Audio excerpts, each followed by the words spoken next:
Conferencia dictada por el venerable maestro Samael Aumbeor en la Facultad de Geología de la Universidad de San Luis Potosí, Estado de San Luis, en la República de México, el día 19 de mayo de 1976.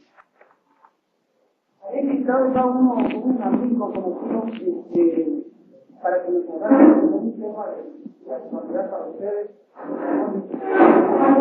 Una cosa muy parecida y nosotros para ustedes jóvenes. Pero me encontré con la sorpresa de este señor que llega realmente a uno de los maestros más grandes de la música de Cuba, los cuales me parece que algo así como 5 millones de personas han seguido su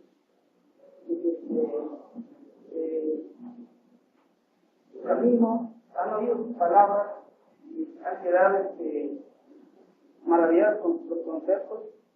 Vamos a escuchar nosotros a este gran maestro que viene con una doctrina muy de época y de mucha trascendencia para nosotros. Con ustedes el maestro Samael Aumbeor.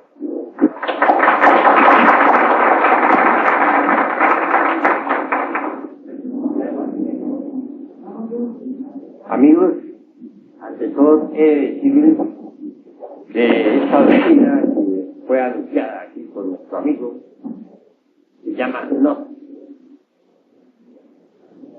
Aquí en nuestro país, México, tenemos nosotros una asociación de estudios gnósticos, antropológicos y culturales. A mí me ha cabido el alto honor de enseñar la doctrina en todo nuestro país, México. Yo soy de Cotija, Michoacán. He vivido más que todo, más que en otros lugares, en distritos federales. He viajado también por algunos lugares fuera de nuestro país, llevando la doctrina. Y tenemos ya unos 5 millones de personas en toda la América. Dejando este preámbulo, entraremos en materia de sexología trascendental. Ciertamente podemos estudiar la sexología desde dos ángulos completamente diferentes. El uno, desde el punto de vista meramente oficial, tal como se enseña en la Universidad de Medicina, etc. El otro, desde el punto de vista gnóstico. Voy a afrontar la sexología a la luz del gnosticismo universal. Ante todo, gnosis significa conocimiento. La palabra gnosis entra también en la ciencia oficial. Diagnosis, por ejemplo.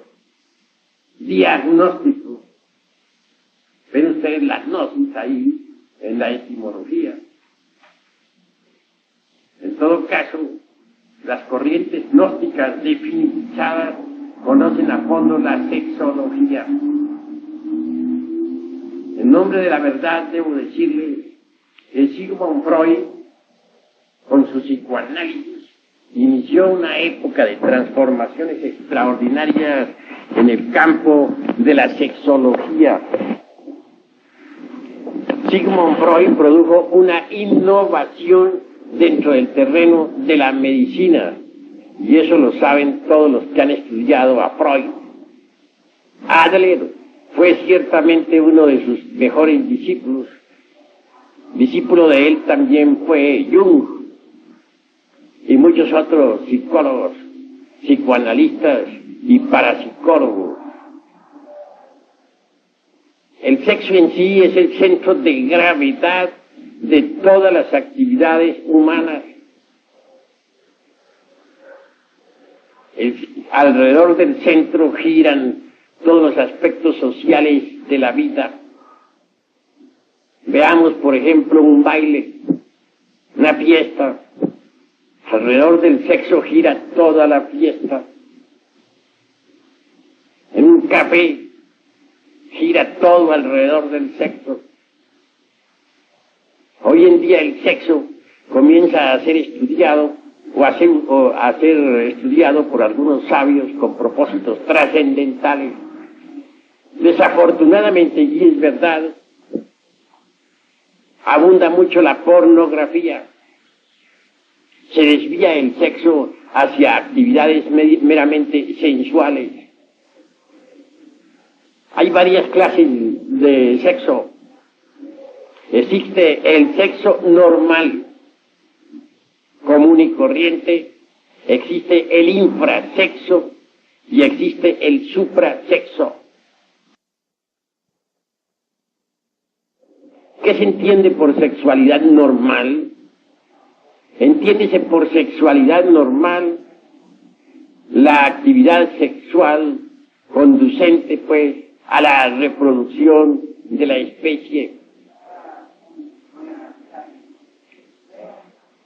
La infrasexualidad es diferente y hay dos clases de infrasexuales. En materia de cábala, por ejemplo, se dice que Adán tenía dos esposas, Lilith y Nahemah. Lilith representa una de las esferas infrasexuales. Encontramos en ella los pedreristas, los homosexuales, las lesbianas, los etcétera, etcétera, etcétera. Y del lado de Nahemah encontramos nosotros los abusadores del sexo pornográfico, aquellos que se entregan de lleno, pues, a la lujuria sin frenos de ninguna especie ni control alguno. Son dos esferas de la infrasexualidad. Así pues, el sexo normal, repito, conduce a la reproducción de la especie. En cuanto al goce sexual en sí mismo, es un goce legítimo del hombre. Quienes consideran el goce sexual como un pecado, quienes lo califican con algún tabú, o quienes tienen la tendencia a considerarlo motivo de vergüenza, disimulo, etcétera, están totalmente equivocados. El goce sexual, repito, es un goce legítimo del hombre. De ninguna manera podría ser despreciado o subestimado o calificado como tabú. Se tiene derecho por naturaleza al goce sexual. Pero pasemos ahora al suprasexo, a la suprasexualidad. Incuestionablemente, la suprasexualidad es para los genios, para los hombres trascendentales, para las mujeres inefables, etcétera. Suprasexuales fueron un Jesús de Nazaret, un Buda, un Hermes Trismegisto, un Mahoma, un Lao Tse en China, un Quetzalcóatl para nosotros los mexicanos, un Pitágoras, etcétera. Todos podríamos entrar en el reino de la suprasexualidad.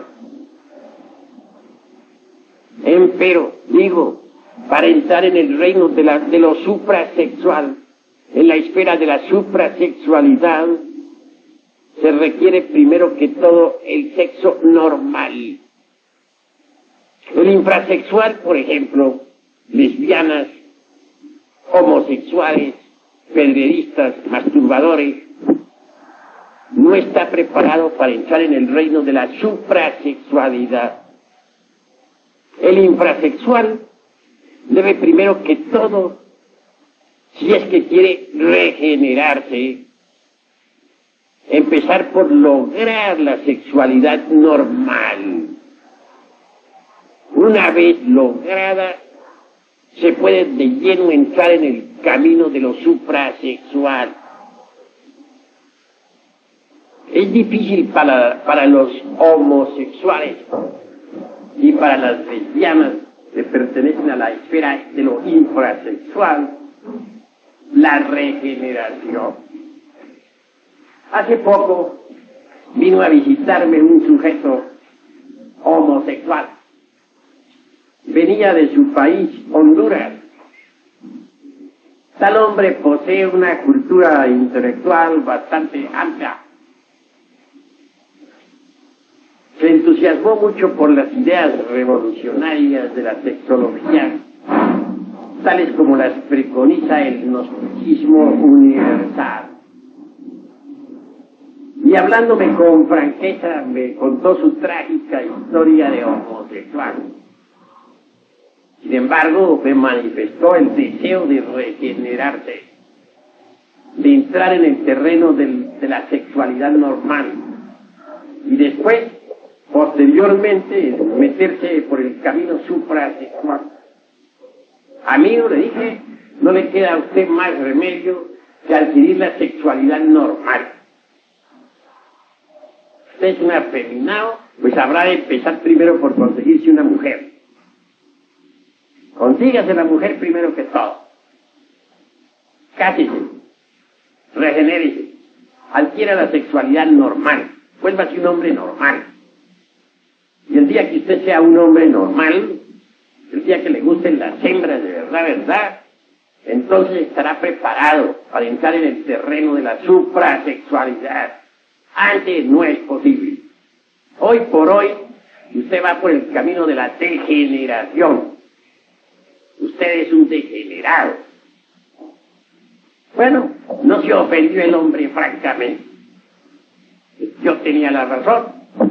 Dijo que se iba a conseguir una mujer, que se iba a casar, que iba verdaderamente a tratar de volverse sexo normal.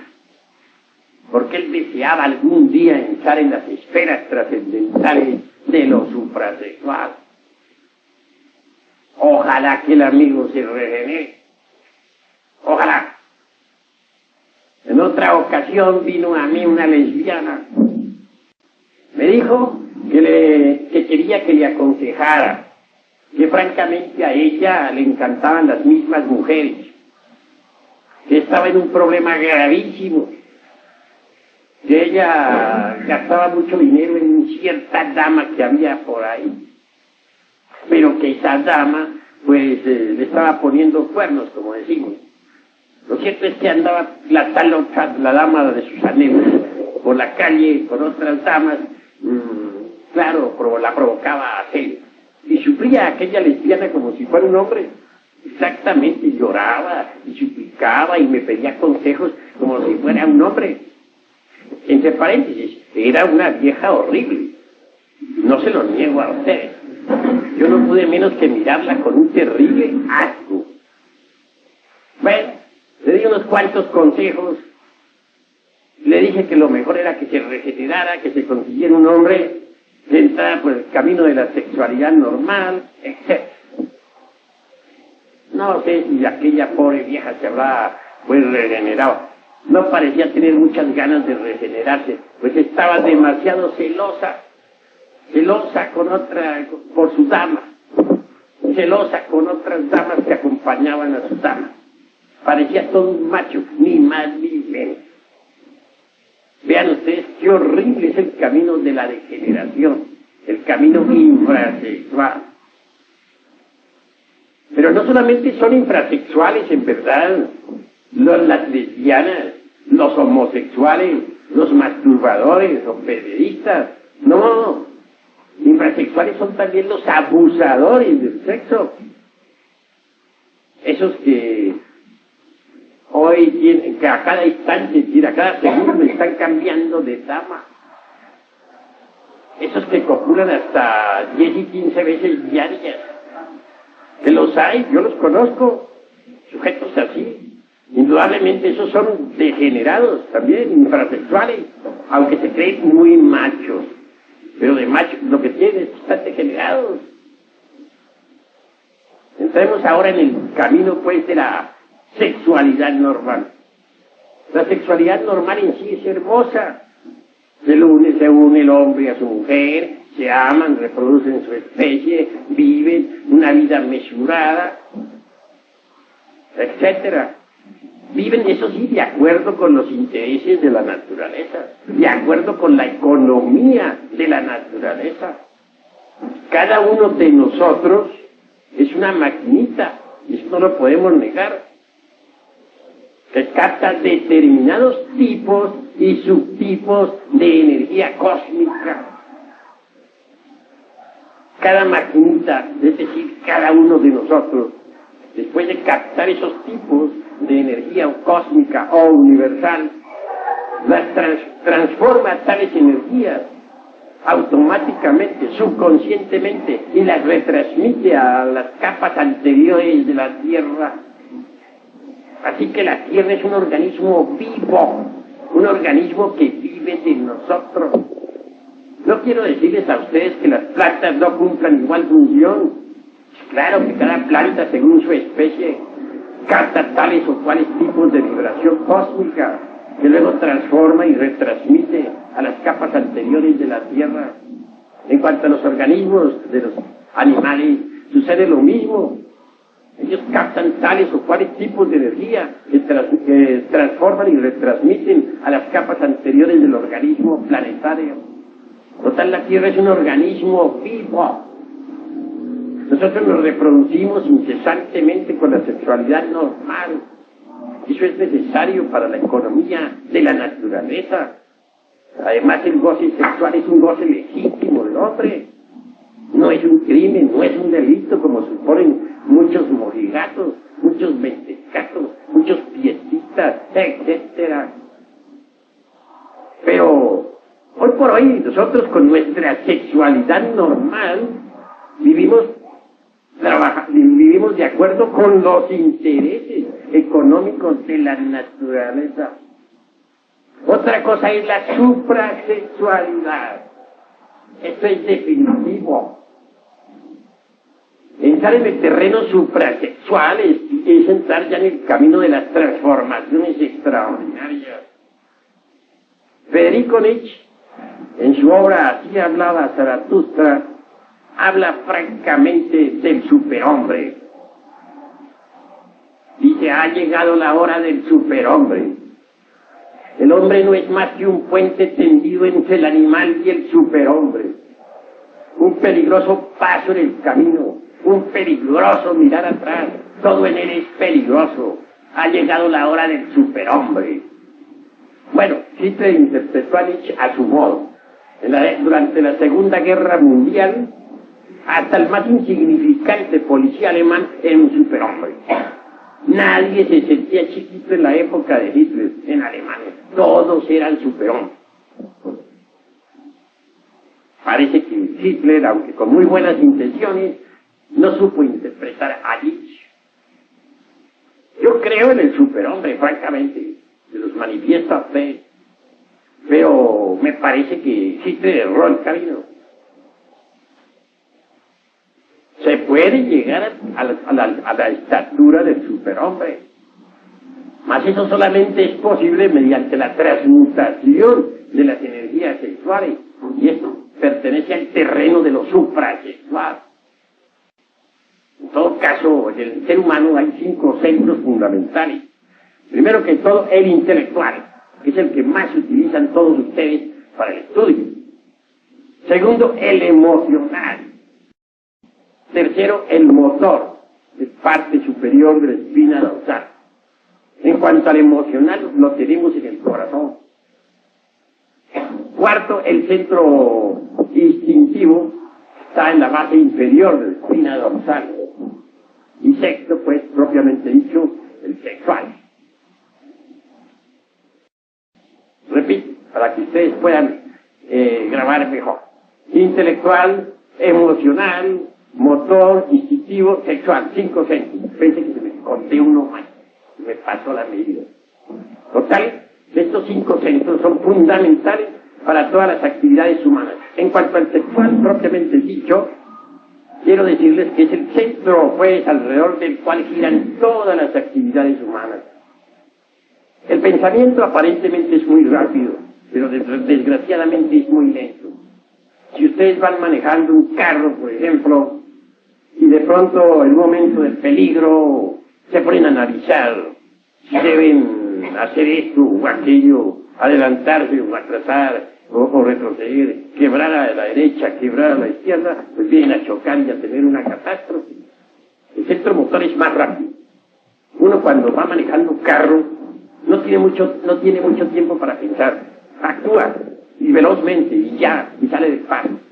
Pero si en ese momento el pensamiento nos trabara, pues chocaríamos.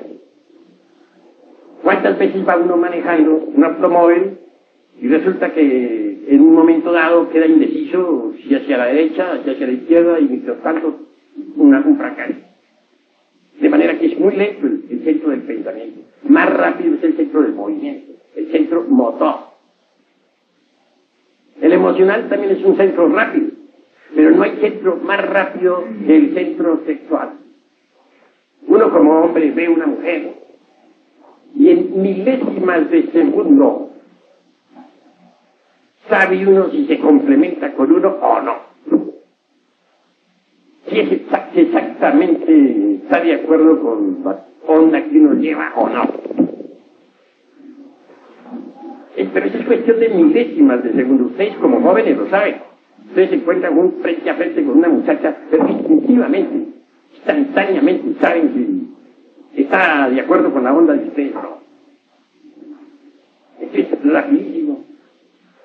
De manera que es un centro que permite registrar con actividad, con rapidez inaudita, pues, al otro polo. Es el centro más veloz que nosotros poseemos. Pero entremos en factores un poco más detenidos.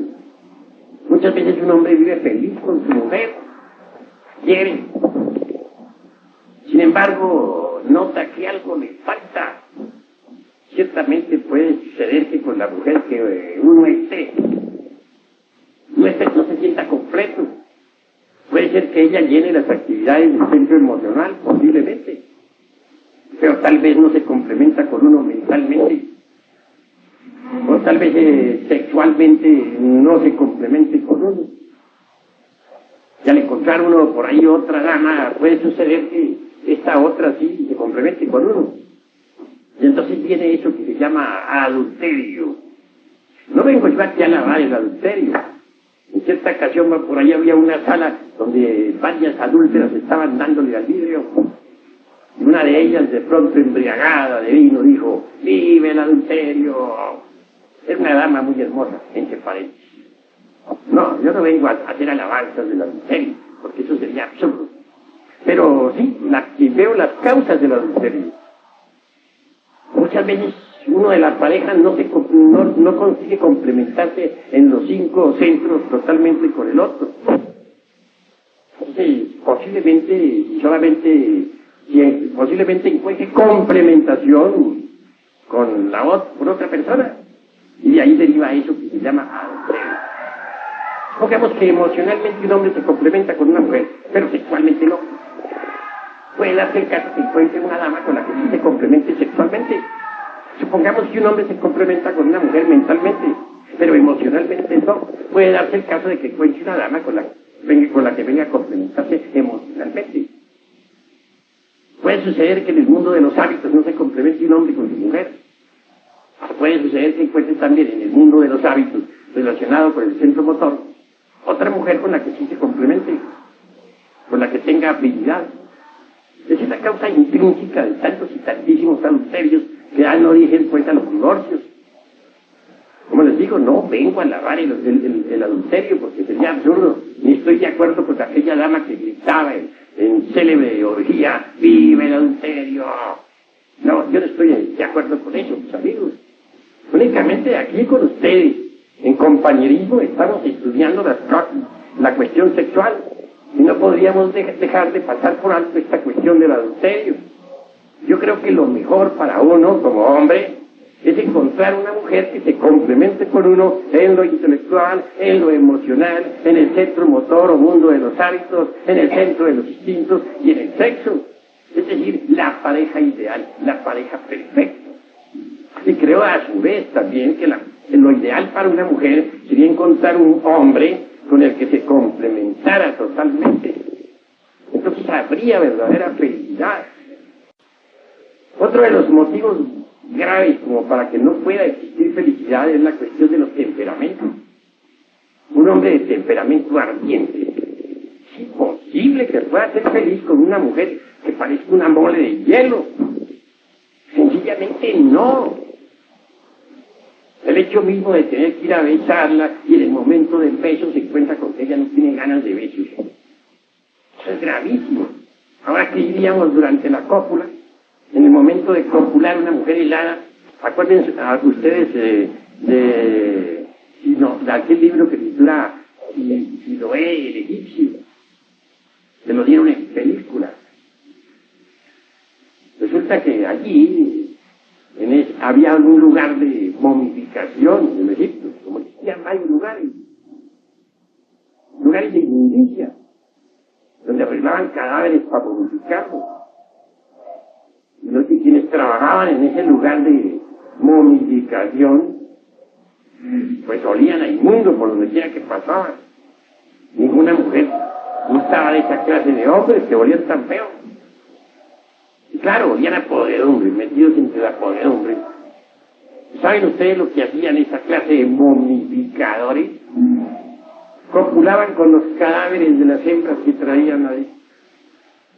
¿Les parece a ustedes muy agradable eso?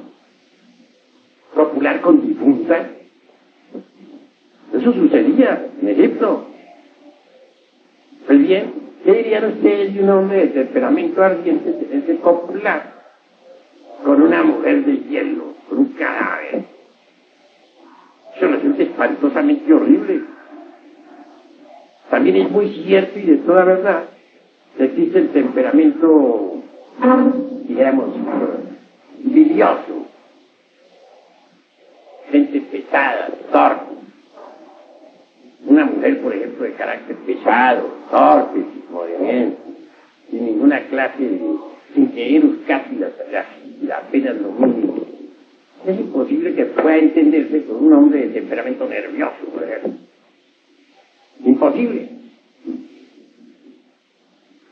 Es imposible también que un hombre de temperamento nervioso pueda entenderse con una mujer completamente ardiente. Así que la cuestión de los temperamentos es muy importante. No solamente se necesita que haya correlación entre los distintos centros de la máquina orgánica, intelecto, emoción, movimiento, instinto, sexo, sino que hayan temperamentos afines. Solo así, habiendo temperamentos afines y perfecta interrelación entre los centros de la máquina, pues entonces puede haber una auténtica afinidad, lo cual daría felicidad.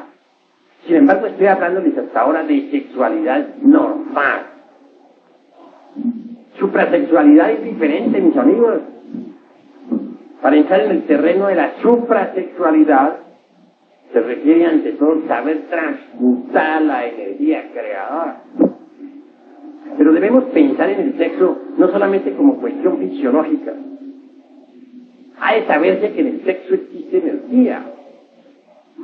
Al fin y al cabo, Einstein dijo, energía es igual a masa multiplicado por la velocidad de la luz al cuadrado. También dijo, la energía se transforma en masa. La masa se transforma en energía. ¿Es posible transformar la masa en energía? Claro está que sí. Ven ustedes un pozo de agua en el camino, la carretera, por el calor del sol, se va evaporando esa agua, que por último se convierte en nubes y en última síntesis en energía, en rayos y en truenos, en nubes, rayos, truenos. Todas las aguas de los mares, de los ríos se convierten en nubes y por último en rayos y en truenos, es decir, energía. Lo mismo sucede con el enseminis. ¿Qué se entiende por enseminis? La entidad del semen. Es decir, el esperma sagrado. Hoy se tiene la tendencia a considerar el esperma como simplemente una sustancia que secretan nuestras glándulas endocrinas sexuales. La palabra sagrado, acomodada al esperma, parece como fuera de onda. Sin embargo, si ustedes estudian cuidadosamente el psicoanálisis de Sigmund Freud, verán que él dice lo siguiente. Dice que las religiones, en última síntesis, dice, tienen origen sexual. Yo estoy de acuerdo con Freud en ese sentido. Si ustedes están de acuerdo, bien. Si no están, bien. Yo por mi parte sí estoy. Cuando uno mira las religiones de los indígenas, por ejemplo, las religiones de las distintas tribus de Indoamérica, o de África, o de Asia, puede, dijéramos, evidenciar en forma directa y por sí mismo, de que todas esas religiones, en todos esos cultos, hay una mezcla de lo sexual con lo místico, es decir, de lo religioso con lo erótico. No hay duda de que la lanza aquella con la que se dice que Longinos vivió el cortado de Cristo no es sino una viva representación del pan. No hay duda también de que la copa, cáliz, o el santo grial, como dicen, por el cual pelearon todos los caballeros de la Edad Media cuando salieron para la Tierra Santa durante la época de las cruzadas eucarísticas, representa al Johnny femenino, al eterno femenino. Por cierto que los caballeros de la Edad Media andaban buscando ese cáliz en que bebió Cristo la última cena, símbolo de Johnny. Jamás lo encontraron, es obvio. Pero como recuerdo de aquella época, y de la búsqueda del Santo Grial, y de la pelea contra los moros, quedó la copa esta de las Olimpiadas, copa que se entrega a los vencedores en los Juegos Olímpicos. Tiene ese origen esa copa. No olviden, se representa siempre al Johnny, es decir, al órgano sexual femenino. Sí, pues, en el terreno de lo suprasexual, el cáliz y la lanza son sagrados. El esperma es sagrado, porque en el esperma está contenida nuestra propia personalidad. Los alquimistas medievales veían en el esperma al vitriolo. Por cierto que esa palabra se descompone así. Visitar interior in interram, rectificatur invenias, occultum lapidum. Visita el interior de nuestra tierra que rectificando encontrarás la piedra oculta. Pero ¿a qué piedra se referirían precisamente los alquimistas medievales? A la famosa piedra filosofal. Tal piedra hay que fabricarla. Y no hay duda de que existen fórmulas para la fabricación. Yo creo en la piedra filosofal, pero hay que fabricarla. Mediante el esperma sagrado y sus transmutaciones es posible lograr la piedra filosofal. La transmutación de la libido sexual, convertir el esperma en energía, es posible cuando se conoce la clave. Lo importante es conocer la clave. Si con el enseminis podemos nosotros dar vida a un hijo, si con el enseminis podemos reproducir la especie, si con el enseminis podemos llenar de millones de seres humanos un mundo, es cierto y de toda verdad que con el enseminis, es decir, con la entidad del semen, podemos darnos vida a sí mismos y convertirnos en verdaderos superhombres en el sentido más completo de la palabra. Ahora bien, lo importante sería lograr la transmutación de la libido sexual. Mediante la transmutación logramos cerebrizar el semen y seminizar el cerebro. se hace necesario seminizar el cerebro, señores.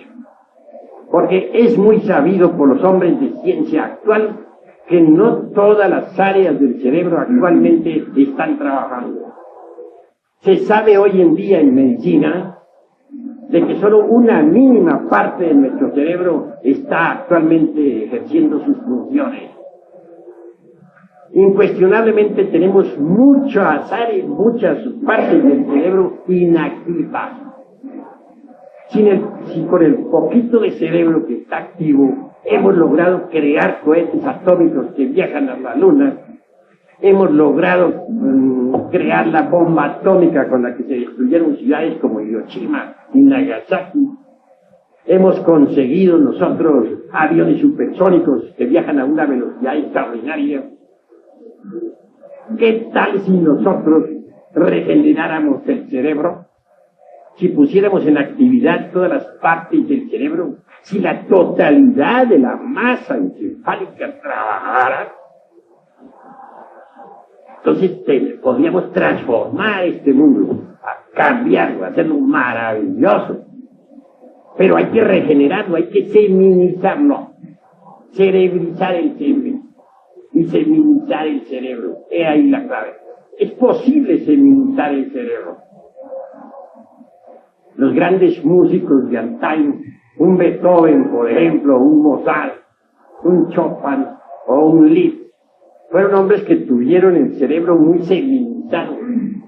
Hombres que dieron a su cerebro capacidades extraordinarias, que utilizaron el mayor porcentaje de las áreas cerebrales. Sin embargo, hoy en día la cosa es muy diferente. El cerebro humano se ha degenerado demasiado y no nos damos cuenta de ello.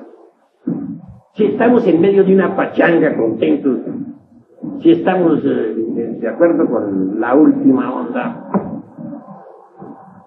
si estamos en pleno rock and roll, y de pronto alguien quita el disco y pone la 9ª sinfonía de Beethoven, ¿cómo se sentirían ustedes? ¿Estamos seguros de que ustedes continuarían en la pachanga? ¿Qué harían ustedes? Claro, ustedes no irían a insultar al señor de la casa. Naturalmente no. Pero muy decentemente se retirarían, ¿verdad? ¿Por qué? En la Edad Media, por ejemplo, cuando el cerebro todavía no se había degenerado tanto como ahora, la cosa era distinta. Se bailaba al compás, pues puro ballet, al compás de la música clásica. En plena comida estaban los músicos haciendo vibrar las más deliciosas sinfonías. De moda estaba Beethoven y Mozart, Chopin y Liszt.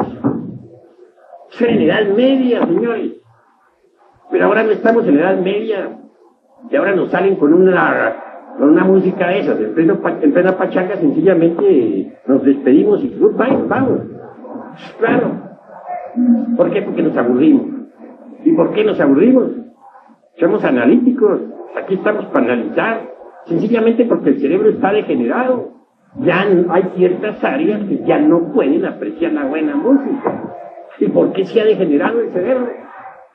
Se ha degenerado sencillamente porque nosotros durante varios siglos hemos estado extrayendo de nuestro organismo la entidad del semen. No la hemos extraído únicamente para dar vida a nuevas criaturas, no. La hemos extraído porque nos ha gustado, es un gran placer. Eso es todo. Por eso nos hemos dado gusto en la lujuria, en lechos de placer, gozando a lo lindo. Pero el Paganini ha sido el cerebro. Ese es el que ha tenido que pagar el pato. Ahora sucede que muchas áreas no están trabajando. Es posible sí regenerarlo. Pero para regenerarlo hay que transmutar la entidad del semen, convertirla en energía. Solo así podríamos cerebrizar el semen. Lo que faltaría aquí en esta plática es decir, ¿cómo? Yo tendré mucho gusto en explicarles un artificio muy singular que los alquimistas medievales enseñaban a sus discípulos. El artificio que voy a enseñarles a ustedes también lo enseñaron hombres de ciencia modernos como Brown Schwab. en Estados Unidos. Lo enseñó el doctor Krugheller, médico coronel de nuestro ejército glorioso mexicano. Lo enseñó también Jung, y lo enseñan las escuelas asiáticas del tantrismo oriental. No es una cosecha mía particular, yo la he aprendido de todos esos sabios y a su vez yo se la comunico a ustedes. No como un artículo de fe o como un dogma inquebrantable, no, si ustedes quieren aceptarlo, acéptenlo, si no lo quieren aceptar, no lo acepten. Muchas escuelas lo han aceptado, muchas escuelas lo han rechazado. Cada cual es libre de pensar como quiera. Yo únicamente les doy mi modesta opinión. El artificio consiste en esto: conexión del lingam yoni. Lingam, ya saben ustedes cuál es el lingam, el palo. Yoni, ya saben que es el útero o eterno femenino, el órgano sexual de la mujer. Sin la eyaculación de la entidad del ser. El doctor Krugheller decía en latín, daba en latín la fórmula, decía: inicio membris virilis in vaginam femina sin ejaculatium semen. Algunos científicos modernos la han aceptado. Hubo la Sociedad Oneida en Estados Unidos experimentó con esa fórmula. En la Sociedad Oneida, vean ustedes lo que se hacía. Entraron unas 25 parejas, hombres y mujeres, a trabajar con el sexo. Durante cierto tiempo se les ordenaba copular, pero sin la eyaculación de la entidad del sexo. Luego se les sometía a estudios clínicos en los Estados Unidos.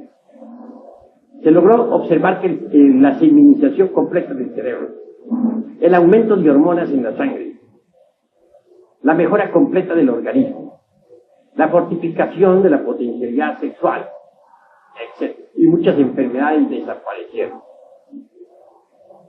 Cuando se quería, cuando los científicos resolvían que era necesario estudiar hijos, daban entonces en la Sociedad Oneida también la libertad para que copularan con eyaculación seminal. Entonces se obtenían reproducciones. Así se hicieron muchos experimentos en la Sociedad Oneida. En todo caso, lo interesante de este fino artificio que constituye el secretum secretorum de los alquimistas mestiepágicos consiste en que nunca llegan a degenerarse las glándulas sexuales. Ustedes saben muy bien que cuando las glándulas sexuales se degenera también la epífisis, y se degenera la hipófisis, y se degeneran todas las glándulas de secreción interna, todo el sistema nervioso líquido pasa por procesos de degeneración. Entonces viene la decrepitud y la muerte. ¿Por qué existe la vejez? Sencillamente porque las glándulas sexuales entran en decrepitud. Al entrar en decrepitud todas las glándulas endócrinas, y entonces se procesa la cuestión aquella de la decrepitud y vejez. Pero si hubiera un sistema que permitiera que las glándulas sexuales no se degeneraran, no entraran en decrepitud, podría conservarse todo el sistema nervioso líquido en perfecta actividad. Y entonces no habría decrepitud ni vejez. Eso es obvio. Ahora bien, por medio de este fino artificio, conexión del lingam yoni sin eyaculación de la ensemen, como dicen los médicos famosos, Krugheller y Browns, es posible entonces conservar las glándulas sexuales activas durante toda la vida. Esto significa que un hombre que practicara con tal sistema llegaría a la edad de 90 y 100 años todavía con capacidad para copular y para gozar libremente del placer sexual. Es un placer legítimo del hombre, que no es un pecado, que no es un tabú, que no debe ser un motivo de vergüenza o de disimulo, etcétera, sino, repito, un derecho legítimo del hombre. Ahora bien, mediante la transmutación de la entidad del semen en energía se procesan cambios psicológicos extraordinarios. Se desarrolla la glándula pineal. Esa glándula estuvo activa en otros tiempos, en tiempos antiquísimos de la historia. Entonces el ser humano poseía aquel ojo de que nos hablara Homero en su Odisea, el ojo de los Lacértidos, el ojo que viera en aquel terrible gigante que intentara, pues, devorarle. Ese ojo de los Lacértidos no es una mera leyenda sin fundamento alguno. Mediante la transmutación sexual, esa glándula se desarrolla, entra en nueva actividad. Allí está ese ojo que le permite a uno percibir el ultra de todas las cosas. Nuestro mundo no es solamente de 3 dimensiones como creen los ignorantes ilustrados. En nuestro mundo existe una 4ª vertical. Aún más, podemos asegurar con gran énfasis que existe una 5ª vertical, y una 6ª y una 7ª. Esto es que nosotros nunca hemos visto nuestro mundo como verdaderamente es, y no lo hemos visto porque nuestros 5 sentidos están degenerados. Nuestra glándula pineal está atrofiada.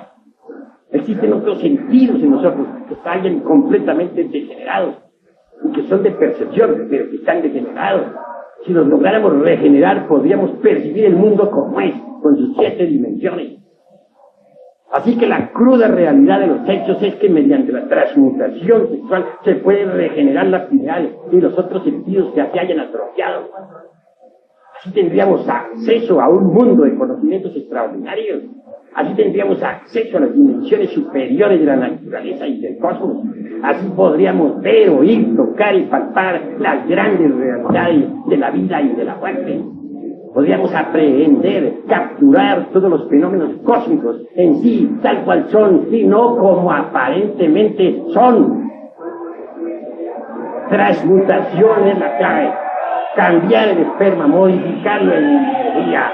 He ahí lo fundamental. Ha llegado pues la hora de comprender todo esto a fondo, integralmente.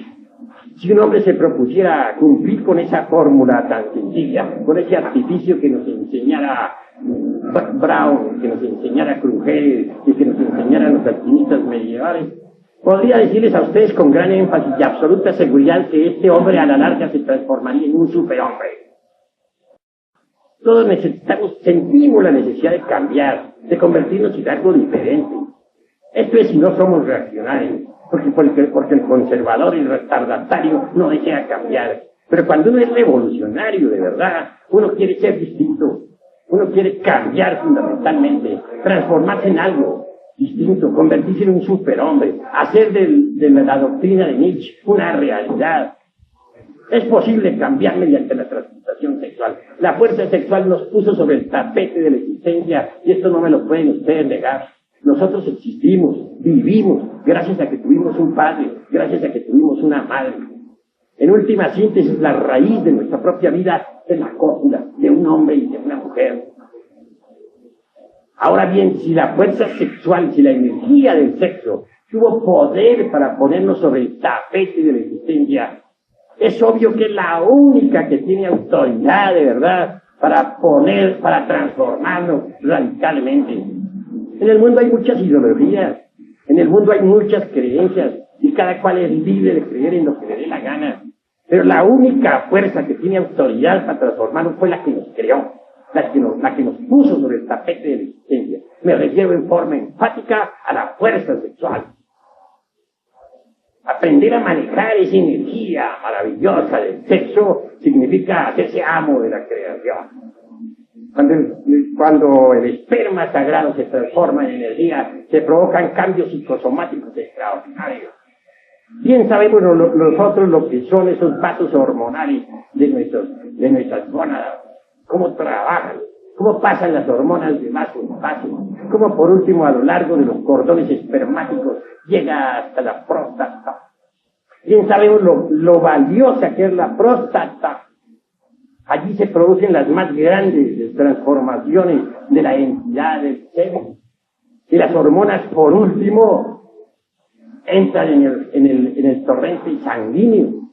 La palabra hormona viene de una raíz griega que significa ansia de ser, fuerza de ser. Las hormonas han sido estudiadas por nuestros hombres de ciencia. Son maravillosas. Las hormonas sexuales, por ejemplo, entrando en el torrente sanguíneo, realizan prodigios. Cuando tocan a las glándulas endócrinas, sea a la tiroides, sea a las paratiroides, sea a los riñones suplementarios, expolativo, etcétera, etcétera, etcétera, las estimulan, hacen que esos pequeños microlaboratorios produzcan más hormonas. Y esas hormonas producidas por todas las glándulas en general enriquecen el torrente sanguíneo en forma extraordinaria. Entonces desaparecen las dolencias, desaparecen las enfermedades. Desgraciadamente, hoy por hoy, el esperma que es preparado por las gónadas y que luego sube o asciende hasta la próstata, es desgraciadamente despilfarrado. Ni siquiera se le deja descomponer a los famosos zoospermos y las hormonas, cuando ya se les tira fuera del organismo, cuando se les arroja. Muchas veces ni siquiera alcanza a ascender desde los testículos hasta la próstata la entidad del pene, cuando ya es eliminada. En cuanto a los masturbadores, ¿qué dirán? ¿Quién saben ustedes lo que es el vicio de la masturbación? Cuando alguien se masturba, indudablemente está cometiendo un crimen contra la natura. Después de que se ha eyaculado la entidad del semen, crea cierto movimiento peristáltico en el palo. Esto lo sabe cualquier hombre. Entonces, con tal movimiento siempre el falo se recoge del útero de la mujer la energía que necesita para alimentar al cerebro. Pero durante la masturbación la cosa es distinta. El falo lo único que recoge con el movimiento peristático es aire frío que va al cerebro. Así se agotan muchas facultades cerebrales. Innumerables sujetos han ido al manicomio por el vicio de la masturbación. Un cerebro lleno de aire es un cerebro estúpido en un 100%. Así que es condenable ese vicio, totalmente. Distinto es si se transmuta el esperma sagrado en energía, pero esto solamente es posible durante la cópula, evitando pues a toda costa la eyaculación del semen. Porque como dijera los mejores sabios medievales, dentro de él se encuentra todo el espíritu del fuego, es decir, la entidad ígnea del fuego. Enriquecer la sangre con hormonas no me parece un delito. Transmutar el esperma en energía está muy bien documentado por hombres como Sigmund Freud y otros tantos. Entonces, lo importante sería aprovechar toda la potencialidad sexual para desarrollar, para feminizar el cerebro y desarrollar la glándula pineal y hasta la hipófisis y otras. Se conseguiría una transformación orgánica maravillosa. Lo psicosomático está relacionado íntimamente con lo sexual. Una suprasexualidad implica, de hecho, también algo suprasexual dentro de lo psicosomático.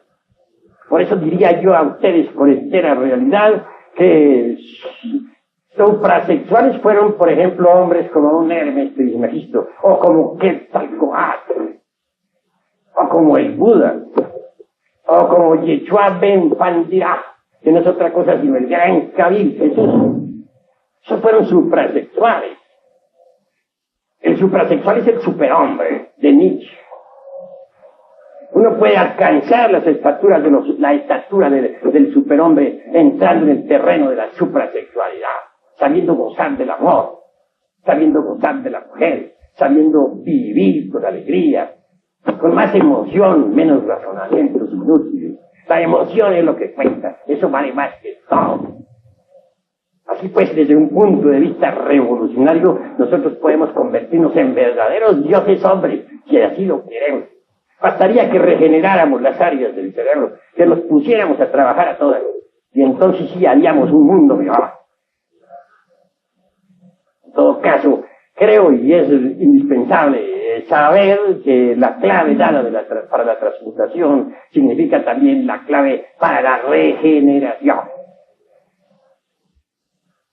Los sabios de la antigüedad nos hablaron de un fuego solar que existe siempre en toda materia orgánica e inorgánica. Ese fuego naturalmente está encerrado en cuanto al hombre en su sistema seminal. Entonces, no se trata naturalmente de un fuego meramente físico. Dijéramos, un fuego de tipo supradimensional, psicológico o metafísico. Ese foi es palabra que significa fuego, de tipo estrictamente sexual, y que todos lo sentimos durante la cópula, puede desenvolverse y desarrollarse para ascender desde nuestro sistema seminal a lo largo del canal medular espinal. Cuando ese fuego asciende, despierta en nosotros poderes que ignoramos, poderes extraordinarios de percepción, o mejor dijéramos de extrapercepción sensorial, poderes que divinizan, pero hay que despertarlo mediante la transmutación de la libido, sabiendo gozar del amor. Y la mujer también puede despertarlo sabiendo gozar de su varón. Con ese fuego se realiza prodigios. Los orientales lo denominan Kundalini, y es maravilloso. Nuestros antepasados mexicanos le denominaban la serpiente, porque decían ellos, que tiene figura de serpiente sagrada, que sube a lo largo del canal medular espinal. En el oriente se habla de 7 centros que existen en la espina dorsal, 7 centros magnéticos, que podrían ser perfectamente estudiados con placas muy especiales y también con agujas mantadas y otros sistemas de investigación. El primero está en el coxis. Cuando entra en su funcionalismo, nos confiere determinados poderes sobre el elemento tierra. El segundo está a la altura de la próstata, el cual nos confiere poderes sobre los elementos acuosos de nuestro organismo. El tercero a la altura del ombligo, el cual despertado nos permite manejar nuestro temperamento ardiente y hasta actuar sobre el fuego universal.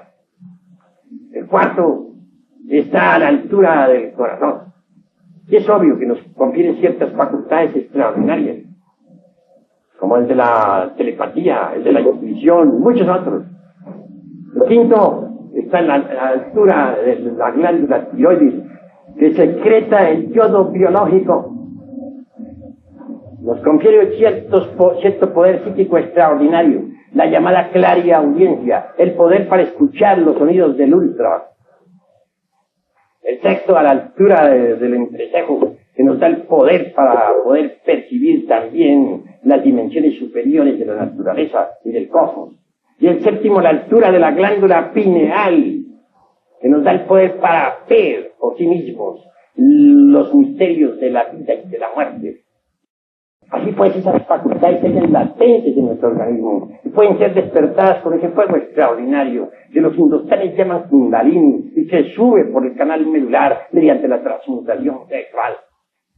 Pero para llegar a estas alturas se necesita trabajar con este secretum secretorum durante toda la vida. Quien de así proceda se transformará en superhombre y podrá penetrar en el anfiteatro de la ciencia cósmica. Podrá adentrarse en la universidad de la ciencia pura y resolver problemas que la ciencia oficial todavía no ha sido capaz de resolver. Hasta aquí mi plática de esta tarde, señores. Si ustedes, alguno de ustedes desea hacer preguntas, puede hacerlas con la más entera libertad. La cópula con ustedes, tratando de que haya producto o evitando. Sencillamente lo único que se busca con este artificio tan sencillo enseñado por Frank Ward y la Sociedad Oneida es copular sin eyacular la entidad del semen, porque sostienen estos sabios que mediante este artificio se consigue que el esperma sagrado se convierta en energía, de manera que lo que viene a subir al cerebro no es el esperma, porque nos volveríamos locos, sino la energía del esperma, que es diferente. Eso se llama transmutación. Puede uno gozar del placer sexual sin debilitarse. Normalmente uno después de la cópula se siente con cierto asco, pero si uno no eyacula la entidad del semen, después de la cópula le dan ganas de repetirla 1.000.000 de veces. Se siente dichoso, feliz, goza sin debilitarse jamás. Eso está enseñando la sociedad oneida en los Estados Unidos, eso enseñó también Jung, eso enseñó Brown Schwartz, y eso lo están enseñando los mejores sabios hoy en día en todos los rincones de la tierra. Eso es todo.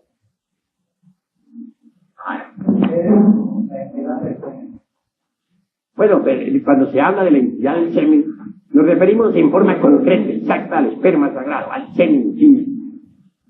Solo que en lenguaje un poco más delicado se le dice la entidad del semen. Y aún mucho más delicado, como para que no se espante la gente, se dice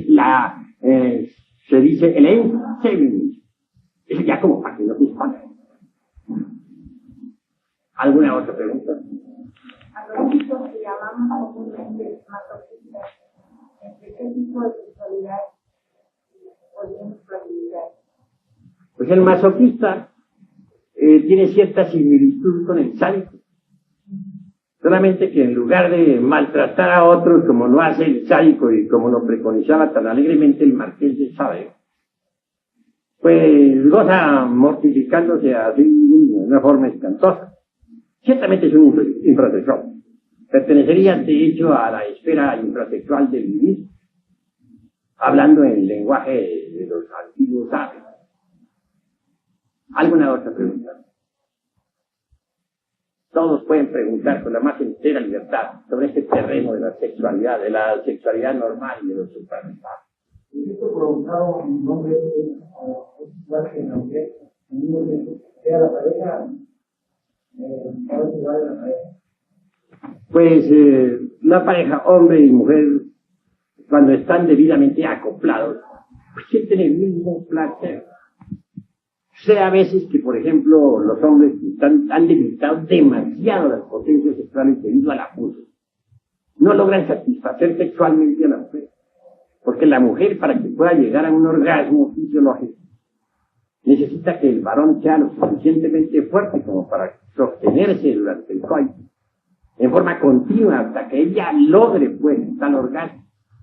Pero cuando se ha debilitado demasiado la potencia sexual en el hombre, tiene que eyacular antes de que la mujer pueda satisfacerse. Entonces,